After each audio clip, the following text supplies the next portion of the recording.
दोस्तों, प्राचीन आर्टिफैक्ट्स तो आपने कई देखे होंगे, पर जिन प्राचीन आर्टिफैक्ट्स के बारे में आज मैं आपको बताने वाला हूं वो वाकई बहुत बेहतरीन हैं, क्योंकि इनमें यूक्रेन में युद्ध के दौरान खोजे गए एम्फोरा से लेकर ब्रॉन्ज एज तक के कई ऐसे प्राचीन आर्टिफैक्ट्स शामिल हैं जिन्हें देखकर आप अमेज रह जाने वाले हैं। तो चलिए शुरू करते हैं आज की इस मजेदार वीडियो को। नंबर 10। दोस्तों, आप सभी जानते हैं कि यूक्रेन अभी रशिया के साथ वॉर के हालातों से गुजर रहा है। ऐसी सिचुएशन में वहां आर्कियोलॉजिकल डिस्कवरीज हो पाना बहुत कठिन है। आपको बता दें कि वहां ऐसे कठिन हालात में भी एक आर्कियोलॉजिकल डिस्कवरी हुई है। दरअसल जब यूक्रेनियन सोल्जर्स ओडेसा नाम की जगह पर दुश्मनों से बचने के लिए गड्ढा खोद रहे थे, तभी उन्हें एंशिएंट ग्रीक एम्फोरा मिले, जिन्हें देखकर वो सारे सोल्जर्स चौंक गए। ये सोल्जर्स यूक्रेनियन 126 टेरिटोरियल डिफेंस के मेंबर्स थे, जिन्होंने इस डिस्कवरी के तुरंत बाद आर्कियोलॉजिकल एक्सपर्ट्स और म्यूजियम के मेंबर्स को इसकी जानकारी दी। अगर हम एक्सपर्ट्स की माने तो ये आर्टिफैक्ट्स लगभग 2500 साल पहले के बताए जा रहे हैं। उस समय ओडेसा को ओडेसा के नाम से जाना जाता था, जिसे कि रोमन्स के द्वारा खोजा गया था। इंटरनेशनल ऑब्जर्वर्स का कहना है कि यूक्रेन और रशिया के कॉन्फ्लिक्ट की वजह से 120 से ज्यादा कल्चरल इंपॉर्टेंट साइट्स डैमेज हो गई, जो आर्कियोलॉजिस्ट के लिए एक बहुत बुरी खबर है। नंबर 9। अब हम आपको एक ऐसी डिस्कवरी के बारे में बताने वाले हैं जो कि आज तक एक मिस्ट्री बनी हुई है।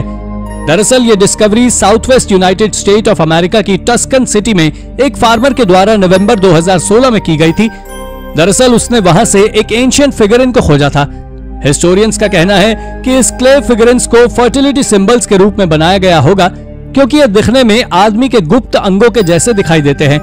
इन आर्टिफैक्ट्स को किसने बनाया होगा ये जानना तो इम्पॉसिबल है, लेकिन माना जा रहा है कि इन फिगरिन को इस रीजन में लगभग 3000 साल पहले रहने वाले फार्मर्स के द्वारा बनाया गया होगा।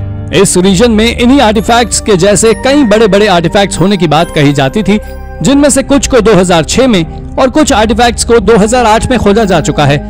दरअसल आज तक साइंटिस्ट इन आदमी के गुप्त अंगों के जैसे दिखने वाले आर्टिफैक्ट्स को बनाने का मकसद खोजने में लगे हुए हैं। नंबर 8। दोस्तों, चलिए अब हम एंशिएंट वॉरियर्स की एक ऐसी स्वॉर्ड के बारे में बात करने वाले हैं जो कि आज तक एक रहस्य बनी हुई है। इस तरह की एंशिएंट वाइकिंग स्वॉर्ड्स ज्यादातर स्कैंडिनेविया और यूनाइटेड किंगडम में पाई जाती है और सबसे कम टर्की में पाई जाती है। ऐसी ही एक एंशिएंट वाइकिंग स्वॉर्ड को आर्कियोलॉजिस्ट ने एंशिएंट सिटी ऑफ पटारा से 2018 के अंत में खोजा है। आर्कियोलॉजिस्ट का कहना है कि इस स्वॉर्ड का इस्तेमाल 9th और 10th सेंचुरी के बीच हुआ होगा। ये वही समय था जब पटारा एंशिएंट रीजन लेजिया की कैपिटल हुआ करती थी। इसके बारे में ऐसा कहा जाता है कि इस स्वॉर्ड के मालिक वाइकिंग वॉरियर्स कभी अपने एम्पायर को बचाने की जद्दोजहद में नेवल बैटल्स लड़ने के लिए पटारा गए होंगे। वैसे आपको बता दें कि यह दूसरी वाइकिंग स्वॉर्ड है जिसको टर्की में खोजा गया है। नंबर 7। दोस्तों, इस डिस्कवरी को स्वीडन में एस्कोनेस्ट्रॉम नाम के एक माउंट हाइकर के द्वारा अंजाम दिया गया था। दरअसल जब वो अपना टेंट लगाने के लिए गड्ढा खोद रहा था, तब उसने वहां से एक ब्रॉच खोजा था, और जब उसने उस ब्रॉच की कार्बन डेटिंग की तो पता लगा कि ये ब्रॉच आज से 1200 साल पुराना है। इस ब्रॉच के डिजाइन और इसको बनाने का तरीका देख एक्सपर्ट्स ने इसके बारे में एक बात रिवील की थी कि ये ब्रॉच एक फीमेल वाइकिंग का है, और अगर ऐसा है तो आप जान ले कि पूरे स्वीडन में की गई ये अब तक की पहली ऐसी खोज है। इसके साथ ही उस साइट पर उसे कई जली हुई बोन्स मिली, जो भी बिल्कुल उसी जगह पर थी जहां से उस ब्रोच को खोजा गया था। नंबर 6। यूनाइटेड किंगडम में ऐसे तो बहुत आर्टिफैक्ट्स पाए गए हैं, लेकिन उनमें से ये कुछ ज्यादा ही सुंदर हैं। ऐसी ही एक और 2100 साल पुरानी एक बैटरसी शील्ड को इस जगह से पहले भी खोजा जा चुका है, जिसे पूरी कंट्री में सिग्निफिकेंट आर्ट का एक उदाहरण माना जाता है। दोस्तों, ये शील्ड लकड़ी की बनी है, जिस पर ब्रॉन्ज की एक शीट लगी है, और इसको लैटिन स्टाइल में डिजाइन किया गया है, जिसको प्रदर्शन के लिए म्यूजियम ऑफ लंदन में रखा गया है, जहां इसको लाखों लोग देखने आते हैं। मगर आपको जानकर हैरानी होगी कि जो शील्ड म्यूजियम ऑफ लंदन में रखी है वो असली शील्ड नहीं है, वो तो मात्र एक रेप्लिका है, जबकि असली शील्ड तो ब्रिटिश म्यूजियम में रखी गई है। आपकी जानकारी के लिए बता दूं कि इस शील्ड को चेल्सी ब्रिज के निर्माण के समय खोजा गया, और उसी समय 100 से भी ज्यादा रोमन एंड सेल्टिक स्केलेटन्स और हथियार भी खोजे गए थे। पर इस शील्ड को बहुत अच्छी कंडीशन में पाया गया था, जिसके बारे में हाल ही में हिस्टोरियंस ने एक स्टेटमेंट दिया है कि इसका इस्तेमाल युद्ध में नहीं हुआ है। नंबर 5। दोस्तों अब हम आपको एक ऐसे स्कल्पचर के बारे में बताने वाले हैं जिसके बारे में सुनकर आप चौंक जाएंगे। दरअसल ये स्कल्पचर 1943 में आउटस्कर्ट्स ऑफ पराग ज़ेशिया में पहली बार पाया गया था, जिसे ज़ेकी ज़ाहिरोविक के नाम से जाना जाता है। अगर हम इस स्कल्पचर के सिर को ध्यान से देखें तो ये बिल्कुल बैटरसी शील्ड के जैसे लैटिन स्टाइल में बना हुआ लगता है और ये दोनों आर्टिफैक्ट्स लगभग सेम एज के ही हैं और ये पूरे यूरोप में आयरन एज के आर्ट वर्क का एक शानदार एग्जाम्पल है। आपको बता दें कि यह हेड लाइमस्टोन से बनाया गया था और ये 5 हिस्सों में टूटा हुआ पाया गया था और बाद में इसे जोड़ा गया। अगर आप इस हेड को ध्यान से देखें तो यह हेड थोड़ा अजीब सा दिखाई देता है। इसमें मुस्टैच है और उल्लू की तरह इसकी आंखें भी हैं, कान कमल के फूल जैसे हैं और इसके बाल घुंघराले हैं। वैसे आप इस स्कल्पचर के बारे में क्या सोचते हैं? क्या ये किसी असली आदमी का है या ये मात्र एक इमेजिनरी स्कल्पचर है? हमें कमेंट करके जरूर बताएं। नंबर 4। दोस्तों क्या आप जानते हैं कि 1981 में फ्रांस की एक केव में एक आयरन कैप को खोजा गया था और इसे फ्रांस की सेल्टिक आर्ट का एक मास्टरपीस माना जाता है, जिसे अग्री हेलमेट के नाम से जाना जाता है। आपको बता दें कि इसके सरफेस को आयरन से बहुत केयरफुली कवर्ड किया गया है और इसमें ब्रॉन्ज के बैंड्स का भी इस्तेमाल देखने को मिलता है और तो और डेकोरेशन के लिए प्योर गोल्ड का उपयोग भी किया गया है। इसके साथ ही इसके कोरल को भी सिल्वर से बनाया गया है। अगर हम आर्कियोलॉजिस्ट और हिस्टोरियंस की माने तो ये लगभग 2370 साल पुरानी बताई गई है, जिसे कि आज हम म्यूजियम में देख सकते हैं। जब इस हेलमेट को पहली बार तब डिस्कवर किया गया था तो ये टुकड़ों में मिला था, बाद में इसे जोड़ा गया और फिर इसे रिकंस्ट्रक्ट किया गया।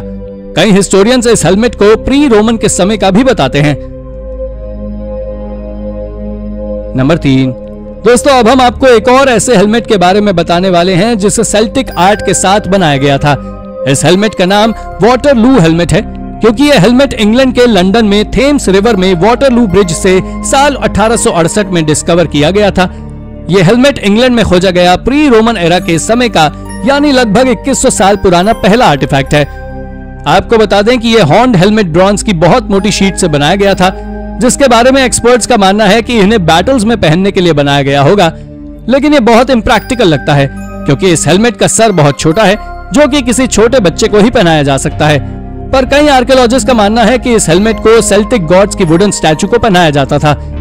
आपको जानकर आश्चर्य होगा कि अब तक इंग्लैंड में कुल 3 ही आयरन एज के हेलमेट पाए गए हैं, जबकि ये हॉर्न्ड हेलमेट पूरे यूरोप का एकमात्र हेलमेट है। नंबर 2। दोस्तों अब हम बात करने वाले हैं चाइना के स्टोन ड्रम्स के बारे में, जो चाइना में खोजे गए अब तक के सबसे अनयूजुअल एंशिएंट आर्टिफैक्ट्स में से एक है।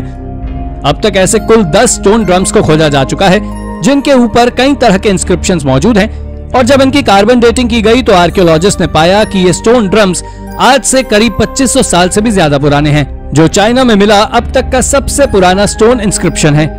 अगर अब आप सोच रहे हैं कि आखिर उन इंस्क्रिप्शंस में क्या लिखा हुआ है, तो रुकिए जरा हम आपको ये भी बताते हैं। दरअसल ये इंस्क्रिप्शंस पोएटिक स्टाइल्स में लिखे हुए हैं, जिसमें रॉयल फिशिंग और हंटिंग ट्रिप्स को डिस्क्राइब किया गया है। दोस्तों इन स्टोन ड्रम्स के बारे में चाइना के रिटन रिकॉर्ड्स में कहीं पर भी जानकारी नहीं है कि इन्हें किसने कार्व किया था और कब किया था, और शायद इसी कारण से ये आर्टिफैक्ट्स आज हमारी वीडियो में शामिल हैं। नंबर 1। ये आर्टिफैक्ट भी एक एट्रुस्कैन डिस्कवरी है, जो कुछ और नहीं बल्कि मोंटिलियन शैरियट है। दरअसल ये मोंटिलियन शैरियट वर्ल्ड हिस्ट्री में की गई अब तक की सबसे बड़ी आर्कियोलॉजिकल डिस्कवरी है, क्योंकि यह शैरियट 530 बीसी के समय का है। आपकी जानकारी के लिए मैं बता दूं कि इस शैरियट को साल 1902 में मोंटिलियन डी सिप्लाटो नाम में एक इटालियन टाउन में खोजा गया था, जो आज के समय न्यूयॉर्क सिटी के सबसे पॉपुलर म्यूजियम यानी कि मेट्रोपॉलिटन म्यूजियम में रखा गया है। आप जान लें कि अब तक 100 से भी ज्यादा एट्रुस्कैन शैरियट को खोजा जा चुका है, जिसमें से 6 शैरियट्स के पूरे पार्ट्स मिले हैं, लेकिन यह मोंटिलियन शैरियट अब तक का सबसे अच्छी तरह से प्रिजर्व शैरियट है। यह शैरियट भले ही लकड़ी से बना हुआ था, लेकिन इसके बावजूद भी इसके ऊपर ब्रॉन्ज की एक ठोस लेयर मौजूद थी, जिसकी वजह से ही ये वाकई एक बहुत बड़ी खोज है। तो दोस्तों ये थी हमारी आज की एक और इंटरेस्टिंग वीडियो। अगर आपको ये वीडियो पसंद आई हो तो इसे लाइक करें और हाँ, जाते जाते चैनल को सब्सक्राइब जरूर कर दीजिएगा। Thank you for watching.